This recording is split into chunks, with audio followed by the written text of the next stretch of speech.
Alrighty, guys. Good morning, and welcome back again to Algebra 1 today. As you may have noticed, I am not in class today. I'm at home sick with the dog here. Hopefully, with any luck, I'll be back and working with you guys again come Wednesday. But in the meantime, while I'm out, we are doing one of two things in class today. One is star testing. You should have already completed the star test for math before beginning our notes and our video lesson for today. The star testing window should only be about 45 minutes long or so it should be about the first half of class, and you should have gotten that done already. If you haven't already taken the star test, make sure to go to your MyDot portal in cherrycreekschools.org, go to Renaissance Star Testing, and make sure to complete the math test for STAR.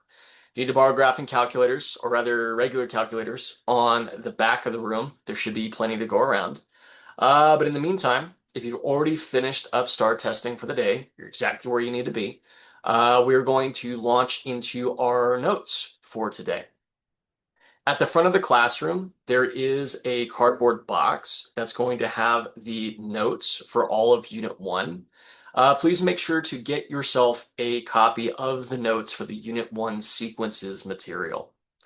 The notes that we're working through today are going to cover a lot of the basics. What you'll notice in the notes that you receive as hard copies is that there's a lesson 1 that we're not doing. That's like the checkerboard tiles activity.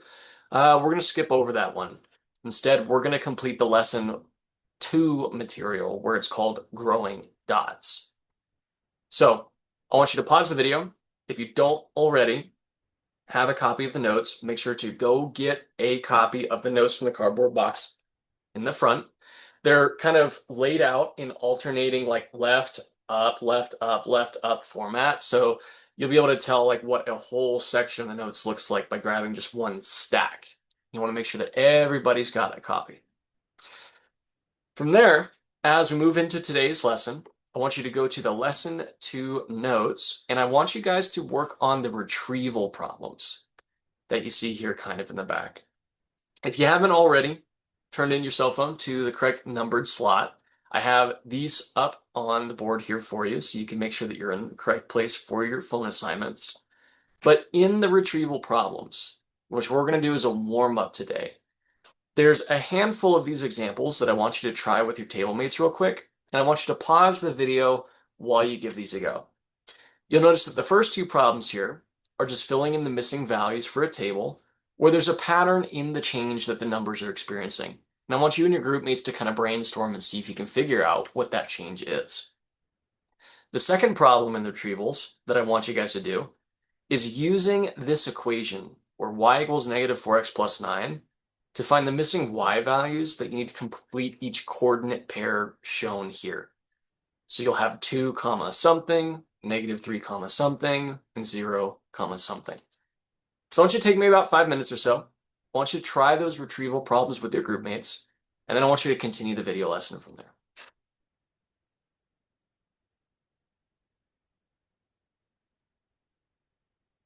All right.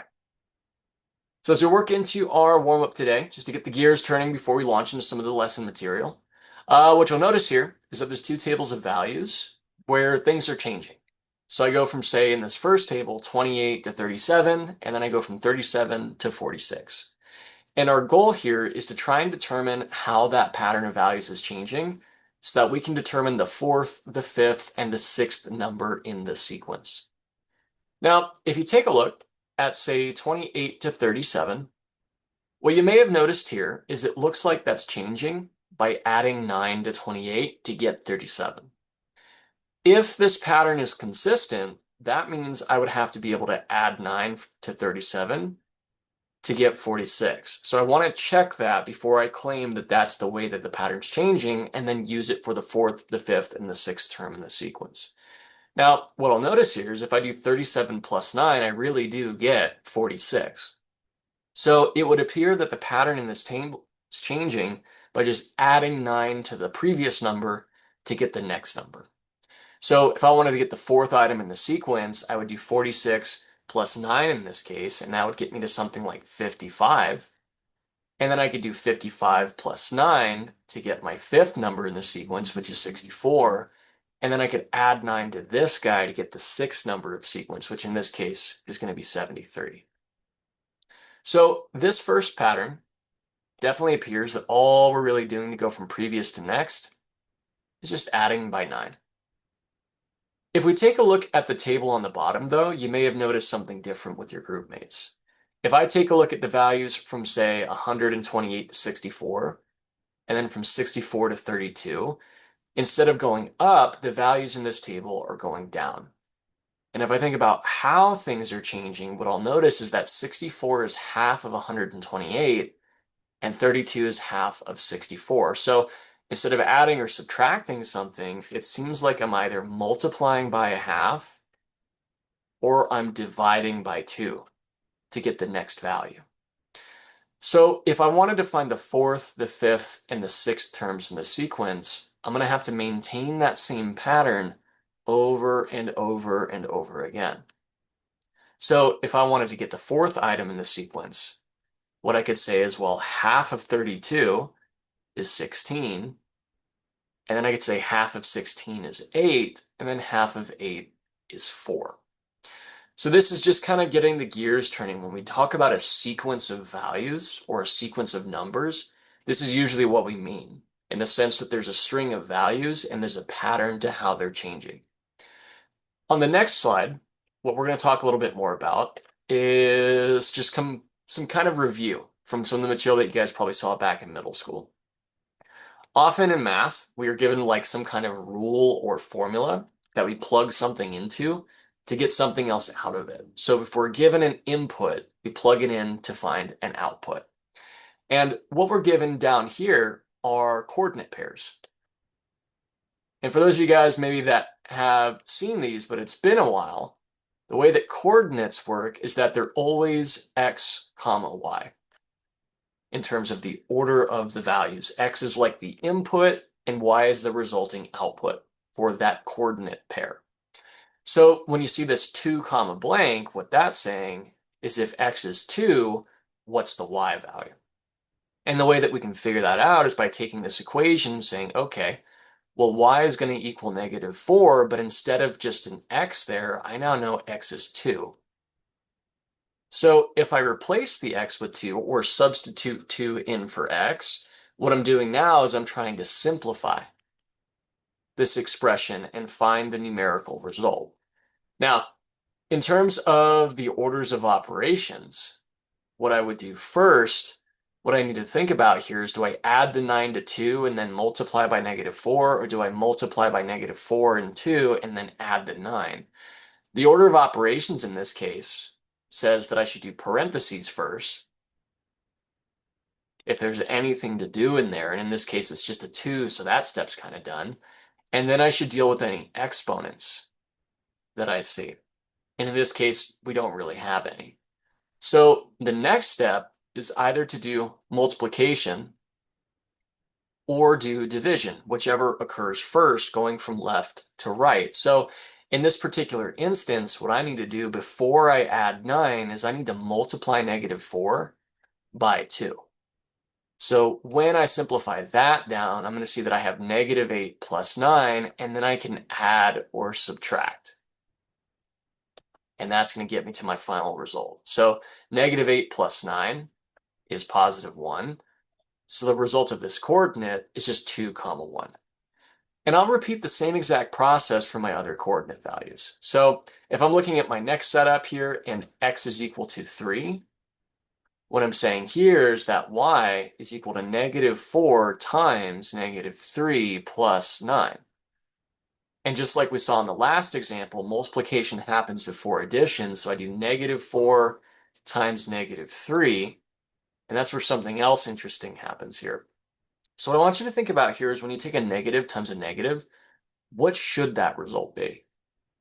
In this particular instance, if I do -4 times -3, that should become +12. So there's a sign change in that numerical result. And when I do 12 plus 9, what we'll see here is that that final output is 21. Very similarly, for our last coordinate pair, what I'm going to have to deal with is an input of 0.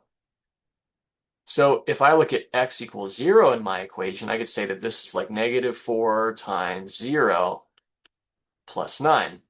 But if I take -4 and I multiply it by nothing, which is kind of like the same thing as saying, let's take -4 and put it into no groups, how many items would I have in each group? So if I multiply by 0 here, I just get 0 back out. Anything times 0 is 0. So now I'm left with just 0 plus 9, which is 9, and that's my last coordinate value based off of the rule that we were given here for y equals -4x plus 9. A lot of this is just kind of review of some topics that you saw back in middle school. You'll see these come up again in the Ready, Set, Go practice at the end of the lesson after the notes. But it's nice to kind of work these retrieval problems as a warm-up. You'll find them kind of in the back of the notes, but I wanted to do them first just to get the gears turning because you're going to see this kind of thinking in the note material as we go today. Otherwise, as far as general announcements are concerned, we're going to try and take our first summative assessment, September the 4th or the 5th. So for you guys, I think that's going to be the 5th. It'll be just on a particular set of the topics that we're talking about in our first unit material. Our first cumulative formative assessment, or our first common formative assessment, just to sort of check in and get you guys some feedback, is going to be on August 27th for the B-Day students. Initially, I was planning on doing the STAR test August the 22nd, but given that I'm out sick today, I figured I'd do it a little bit early. So you should have already taken the STAR math test before you started the video lesson. If you haven't, please make sure to do so. Apart from that, make sure that phones are stored away in the correct number slots on the wooden caddy. Otherwise, we're going to launch into our notes today with growing dots. Like I said, you'll find at the front of the classroom in the cardboard box the sets for the Unit 1 notes. You can either grab one yourself or the sub should have passed them out, but if for some reason you need a copy of the notes, you'll find them there. Otherwise, we're going to launch into it and talk a little bit more about our first major lesson here in the Unit 1 material. And our goal is to get comfortable with working with sequences, and in particular, define what it means for something to be an arithmetic sequence and the sort of characteristics that those have. We're also going to sort of work up to a certain definition of recursive versus explicit models for a pattern of change. But a lot of this is going to start very small with a much more concrete example that you'll find here in the notes. So what I want you to take a look at is the launch section in the lesson for 1.2's notes, where you're going to find a pattern of dots. I'm not going to tell you much about the pattern, apart from what you see here on this slide. You may notice something about these diagrams as they're shown below. What I want you to do real quick in your notes is either highlight or mark in some way the way that you see the pattern of dots changing. I want to give you maybe about like a minute or two here, so feel free to pause the video. I want you to mark or represent with a drawing or by highlighting in some fashion the way that you think this pattern is changing.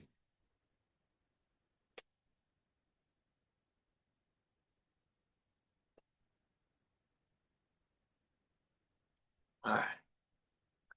So one thing that students in some of my classes have noticed when they think about how the pattern changes is that there's one dot at the beginning of some kind of process. And 1 minute later, they notice that there's now not just one, but 5 dots present in this diagram. And what I'm doing here on my video is just sort of highlighting the new dots in the diagram as you go from the beginning to the 1 minute mark.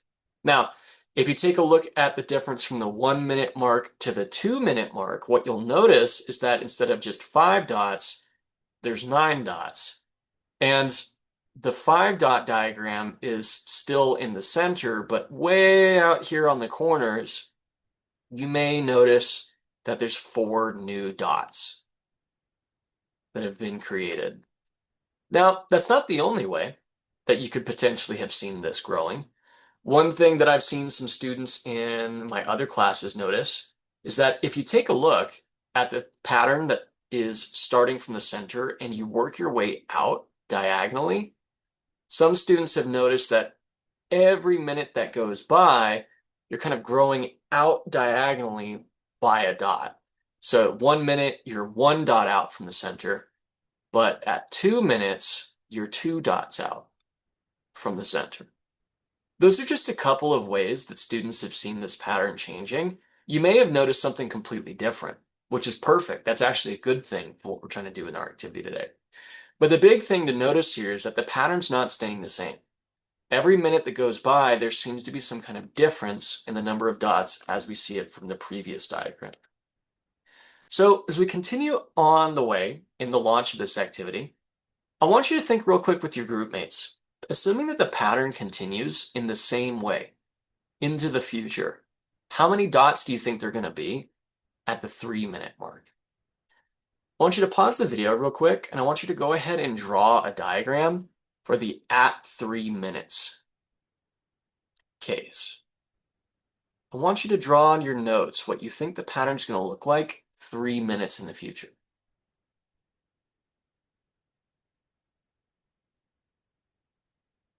All right.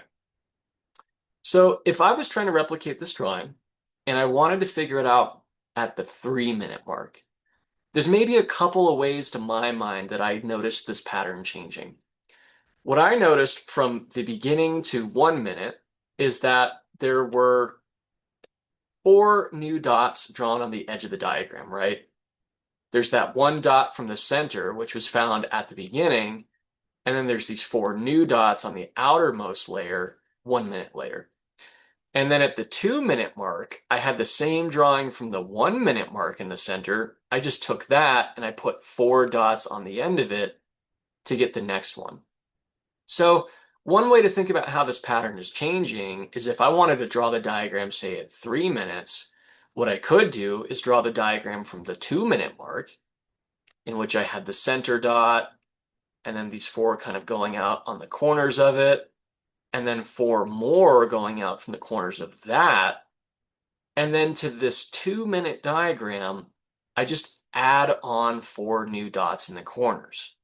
So if you're thinking about it this way, you're taking the old diagram and you're adding 4 dots to it to get the new diagram. And that's only one way that you may have been thinking about this particular problem. It's not necessarily the only way. And today's activity is going to be kind of open-ended in that sense, where there's multiple ways that you could potentially understand the pattern. So if you're thinking of it this way, you might end up with a diagram that looks like this, and in which case we're going to see that there's something like 13 dots, I believe.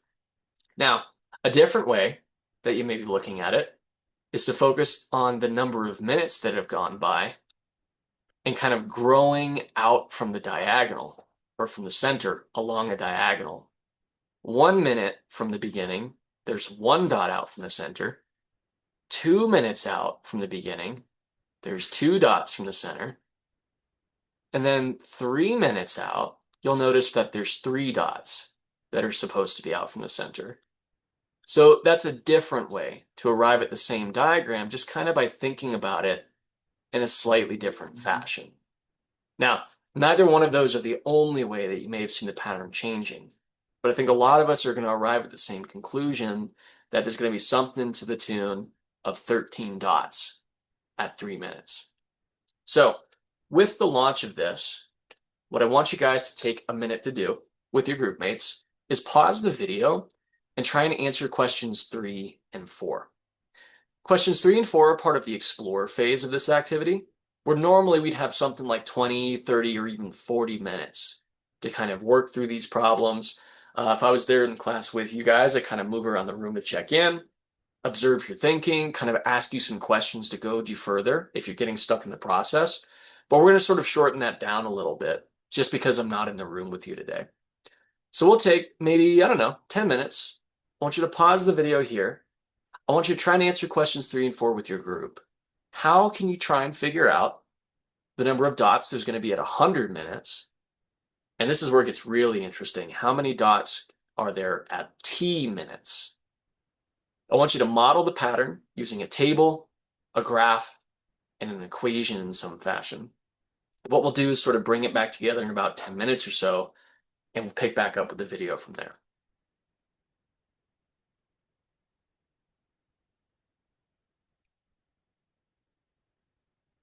All right. So questions 3 and 4 in the explore phase of our lesson today. This is where it's very like student oriented and discussion oriented, and this is where you guys are kind of driving the show. And I'm taking the back seat just to sort of observe and take a look at your thinking processes. Now, there's lots of ways you can potentially look at how the pattern changes. One way, when you're drawing the diagrams, is just to think about it a few different fashions, right? Maybe you're thinking about it as an old diagram plus four dots on the outside. Or maybe you're thinking about the number of minutes that have gone by and the number of dots that need to go on each of the four diagonals coming out from the center. What I want you to notice here in question 3 is that when they ask us to figure out what's going on 100 minutes into the future, that's kind of hard to find an answer to if I wanted to draw the diagram, because I have to draw a lot of dots to get that ironed out, and I probably don't have enough time to figure it out by using a picture. And then it gets even more interesting in question 4, where they don't even tell us the number of minutes that have gone by. So going from problem 3 to problem 4, we needed to develop some kind of strategy that takes our particular concrete examples, and then we take that and use it in a more abstract way to find an answer using some form of mathematical argument. So what I'm going to do is advance a slide, and we're going to take a look at this particular instance where I've got the diagram on the left, but I've also got a space for a table and a space for a graph. So what I'm going to do is maybe choose a few different ways to mathematically represent the pattern of change that I detected in the diagram when we go from the beginning to the 1 minute mark to the 2 minute mark. Now, this thing in the middle is a table of values. When we've worked with tables of values in the past in middle school, or we work with tables of values going forward in math classes here in high school, usually what we do when it's arranged in this sort of like two-column format is we think about how two quantities are changing and the relationship between them. One thing that I highlighted with my 1A Algebra 1 students is that when you think about the diagram to the left, does time change because the number of dots change? Or do the number of dots change because time's changing? And that sounds probably kind of like a weird question, right? Now, the way that I phrase that, that's meant to get us to think about what thing, what quantity, time or dots, is really relying on or depending on the change in the other. Now, what we'll notice here in our diagram is it's the number of dots that change depending on the current time. So if it's the beginning, it's 1 dot, but 1 minute later it's 5. And 2 minutes later, it's 9 dots. So when we build a table of values, we often want to think about the order of those quantities. So I might say time measured in minutes since the beginning. That's going to be my leftmost column. And I might let the rightmost column be the number of dots at that given time in the process. And the order in which we write that is usually pretty important. So this thing on the left-hand side is usually what we might have referred to in the past as the independent variable. It's the quantity that's just changing on its own regardless of whatever else happens. And then this thing on the right-hand side we say is the dependent variable. In this case, it's changing because time is changing. And the order of that is very, very important. We'll see that kind of show up in the graph in just a little bit. Now, what I've noticed is at the beginning, there's 1 dot. And that might be kind of weird to think about, like what number I use to represent that for time. So I'm going to jump ahead and say 1 minute after the beginning, I've got 5 dots. And 2 minutes after the beginning, I've got 9 dots. Based off the diagram that we all drew together in the launch activity, we knew at the 3 minute mark after the beginning of the process, we knew we had 13 dots. Here's where we get back to the retrieval question. What do you notice is changing in terms of the number of dots as we increase time by 1 minute every time? Well, to go from 5 dots to 9 dots, I needed to add 4. And to go from 9 to 13, I needed to add 4 again. Now, there's two maybe ways that we could figure out the number of dots at the 4-minute mark. We could take our diagram for the 3-minute mark, which had 1 dot in the center and then 3 dots on every diagonal. And there's maybe a couple ways that we can think about it. One way is that we take this diagram for the 3-minute mark and just add 4 more on the outside edge, which maybe I'll do in kind of this like orangey gold color and count them that way. Or you might notice that there's always 1 dot in the center and that the number of dots on each of the diagonals is equal to the number of minutes that have gone by. So if I go 4 minutes in the future, I'm going to have 4 on each diagonal. So that's 4, 8, 12, 16, and then 1 in the center makes 17. Or I could take the old number, which was 13, and I could add 4 to it to get the next number. So regardless of how you're looking at it, we can see that 4 minutes in the future, there's 17, and then 5 minutes in the future, by either of those strategies, we're going to get 21. What you'll notice is that the number of dots is always changing by the same thing over and over and over again. It's always by adding 4. But here's one thing that might help with kind of coming back to this first row of the table. We knew that at the beginning of the process, there's only 1 dot. So if I were to go backwards a minute from 1 minute to the beginning, I might choose to represent that time with 0. And that's kind of a weird thing to think about, right? At the very moment that I started the process, no minutes have gone by. So I'm going to kind of draw this in a different color. And what I want to do from here is I want to take this and I want to put this onto a graph. Now, the left-hand column of a table, this independent variable, that's usually the variable that runs left to right on a graph. The dependent variable, the rightmost column, is what goes on the y-axis, the vertical axis of a graph. So if I wanted to draw a graph, I'm going to do time running from left to right, and I'm going to go dots running from top to bottom. This intersection of the two different axes, the one that runs left, right, and the one that runs up, down, we refer to this point as the origin. And the coordinate that we assign to that is always 0, 0. So everything to the right of that is going to be plus 1 minute, perhaps. And anything above that is going to be a greater number of dots than nothing.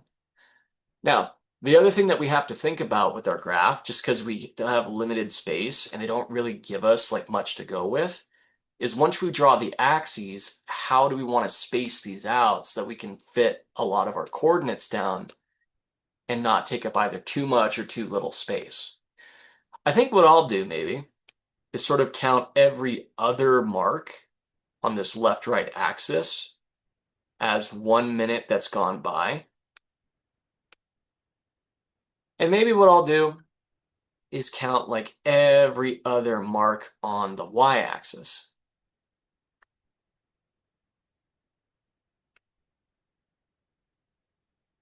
And I might say that that represents something like 4 dots. So if I count by 4s, I go 4, 8, 12, 16, and 20. Then all I'm doing to draw the graph is just taking my coordinates, in this case, time versus dots, x versus y, and I'm just drawing them down on the grid. Now, if I have a coordinate at 0, 1, then that means from the origin, I go right none and up only 1 unit. Based on the way that I drew my graph, where each tick mark represents 2, that means I'm only going up about half a tick mark to get that y value, or the number of dots value in that case, of just the 1. But then 1 minute later, I'm at 5 dots, so I go right 1 from the origin and up 5 in this case. So between that 4 and that 6 mark there to kind of get this value. And I might draw that in. I might say that that's 1, 5. There we go. And that's that value in the table plotted. I'm also going to do, say, I don't know, 2, 9. So go right 2 from the origin and then up 9 on the vertical axis. So that guy's 2 comma 9. The order of that's very important. And then I'll do 3 comma 13. So I'll go right 3 from the origin and then 13 above the origin. And that's this guy drawn on the graph. I'm also going to change the color of this one coordinate that I drew at the 0-minute mark, just to correspond with the fact that in my table, that guy's also shown in red. What I want you to notice here, if I take a look at my graph, is that every single time I go right 1 unit, I'm also going up 4 units in the vertical axis to go from my old coordinate to my new one. And some of you guys might recognize that based off of what you've seen in middle school, but we'll kind of define that a little more as we go. We can think of it as like the slope of a linear equation. The most important thing is that I'm just representing this a few different ways. Now, the last thing that they ask us to do is come up with an equation to represent this scenario. There's maybe 2 ways that you could think of an equation in this case. And this is where I'm going to kind of come back to this notion of, say, the diagram for the first equation, and then maybe make use of the diagram and the coordinates in our table or the graph for the second equation. One thing that you may have noticed is that when we are trying to come up with a way of understanding how the pattern is changing, one potential way of looking at it was to say that the pattern in the next minute is whatever the pattern was the minute before plus 4 on the outside edge. So if I knew what it looked like at the beginning, I kept that and then put 4 on the edges. And if I wanted the diagram for 2 minutes, I took the diagram from 1 minute and I just put 4 on the corners of that diagram. So one way that you could potentially write an equation for this is to say that the new diagram, or the new number of dots, is equal to the previous diagram, or the previous number of dots, plus 4 more. And that's a good equation. It's a useful rule to figure out what's coming next if I knew what happened before. It's not the only way that you could have written an equation. Another way is to make use of what we see in like our table or our graph, where we always have 1 dot, but we add 4 per minute that's gone by. And instead of just doing plus 4, plus 4, plus 4, plus 4, if I wanted to go, say, 4 minutes in the future, something you may have noticed is that you could say the number of dots is always equal to 1 dot plus 4 times the number of minutes that have gone by,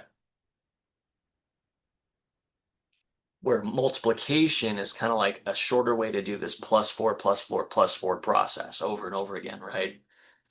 Both of these are good equations. They're both useful. In particular, if you see that 4 times the number of minutes in the graph or in the table, you'll notice that that's how the pattern is increasing in the dependent variable.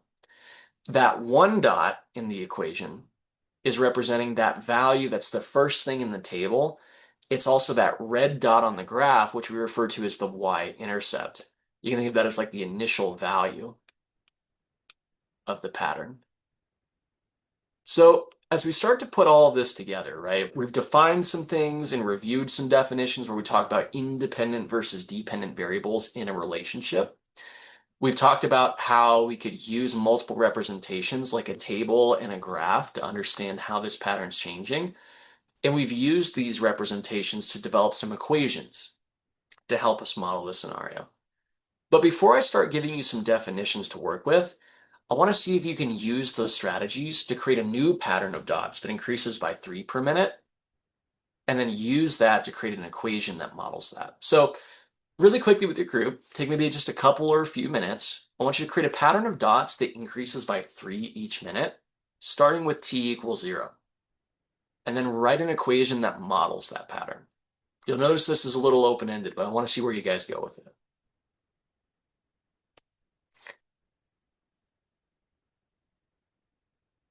All right. So when I taught this lesson to my 1A class before the weekend, there was a lot of good questions that students were asking about how many dots there are at the beginning of the pattern. And that's a really good question to ask because they don't tell us, right? And that means that there might not just be one correct answer for this particular exercise. Some students that I was working with in my 1A class assumed that at the beginning, kind of like our last example, there's only one dot. But it could be valid to say that at the beginning, there are no dots because they don't specify, right? So depending on how you're thinking of it, both of these are good places to start with. But if you're in this leftmost camp where there's one dot in the beginning, you may have drawn a diagram that says, okay, start with one, but then I need to increase the number of dots by three. So maybe you drew something that looks kind of like this, where the dots are sort of arranged in an equilateral triangle around one in the center. If you're thinking more on the right-hand side, maybe at the beginning there's no dots, and then 1 minute later, there's three.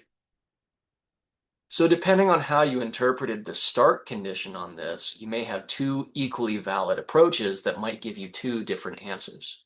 Now, if I wanted, say, the diagram at the 2 minute mark for this leftmost case, I have the one in the center, I have the three from the 1 minute mark, and then I'm going to have three more dots. So maybe you draw something that looks kind of like this guy. And what I'm going to do is maybe focus on this left-hand side of the board, just because this is where I saw most of my 1A students going, but not necessarily all of them. And really focus on this to get an equation, just so we're all kind of on the same page. Assuming that at the beginning there's just the one dot, what we want to do here is write an equation that models our pattern. So if I wanted a way to figure out the number of dots at the 3 minute mark, what I could say is that the next number of dots is equal to the previous number of dots, and then just three more on top of that. But it's not the only way to do it. What I could also have done is say that the number of dots is always equal to the first dot plus 3 times the number of minutes that have gone by. Very similarly to what we did in the last case. Now, often when we're writing these types of equations, we kind of substitute in some variables. So if I let the number of minutes be represented by the variable t, and I let the number of dots be represented perhaps by the variable d, or d of t. I can kind of write this in function notation, where I say the number of dots at any given moment in time is equal to 1 plus 3 times t minutes that have gone by. So this t term, right, the number of minutes that have gone by, is the independent variable. And d of t, the number of dots because of the time that's gone by, is the dependent variable. And this way of kind of representing it is what we call function notation. You could also see instead of d of t, maybe something like f of t. That's super common. Or f of n, where n is the number of minutes that have gone by instead of t. There's lots of good ways to write it, but that sort of format, that the dependent variable is equal to some kind of rule that involves the independent variable, is the general sort of form that you'll notice. So to kind of bring it all together, to offer you some definitions, this is what I want you guys to put in your notes for the takeaways section at the very end before you get to the ready, set, go problems. We've seen that a sequence is just a list of numbers that have some pattern of change between them, whether that was in the retrieval or in our table of values or in the diagrams that we were drawing for the number of dots in the pattern.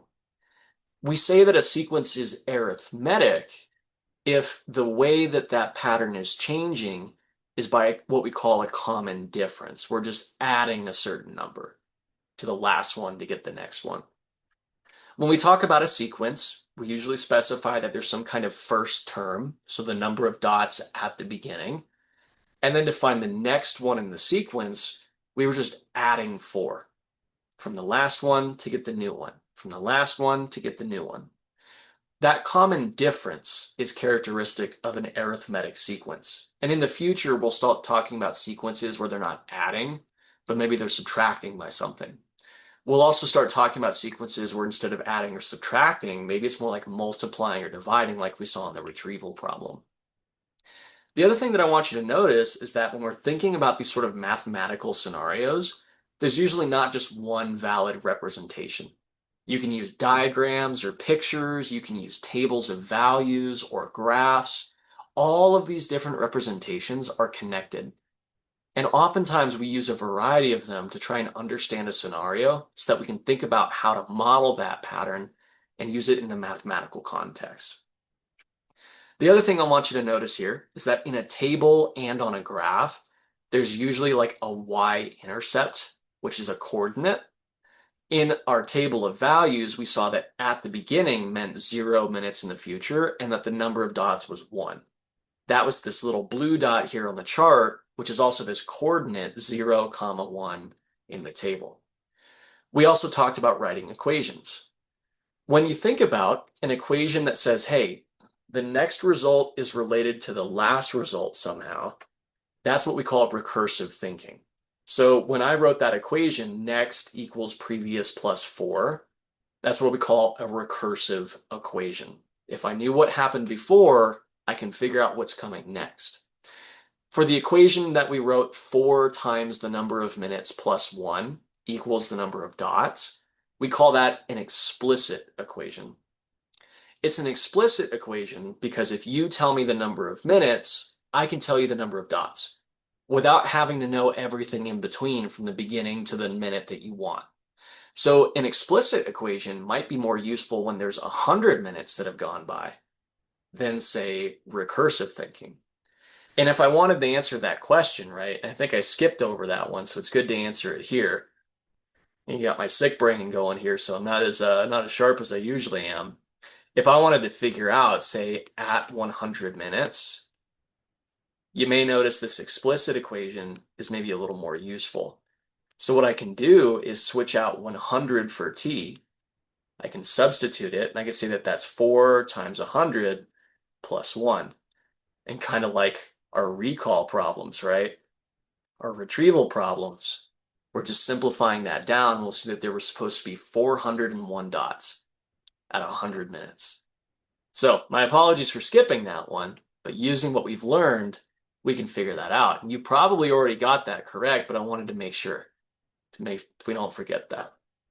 In this type of notation, this f of t or f of n or f of x notation, we say that that's the output or the dependent variable. This variable that's involved in the explicit equation on the other side of the equal sign, we say that that's the independent variable or the input, in this case, the number of minutes that have gone by. We've covered a lot of little details here. We've talked about some notation. We've talked about mathematical representations in thinking. We've also talked about this idea of recursive versus explicit equations. What I want you and your group mates to do as we wrap up for today is I want you to discuss real quick, what representation did you find most helpful in understanding our problem from the notes today? And what representation perhaps was new or maybe a little confusing? When I come back, hopefully, this next Wednesday, if I'm feeling better, which I hopefully should be, we'll kind of recap this exit ticket. We'll do a warm-up just to make sure everybody's feeling good from today's lesson, and we'll pick up with our lesson for 1.3. Apart from that, for our homework, I want you guys to complete the Ready, Set, Go problems for 1.2, the growing dots lesson. You'll notice that there's a lot of problems in the Ready, Set, Go, but the good news is that once you're actually working through them, they go really quickly. So it might seem like there's a lot of problems to do, but especially if you work with your group mates, you'll feel like these are also going to go by really fast. We'll cover a few of these in our warm-up when I come back. Just kind of recap, make sure people are working through them all right. But in the meantime, I want you to complete these problems for homework. Apart from that, I hope you guys have a great rest of your day, and I'll see you guys again soon.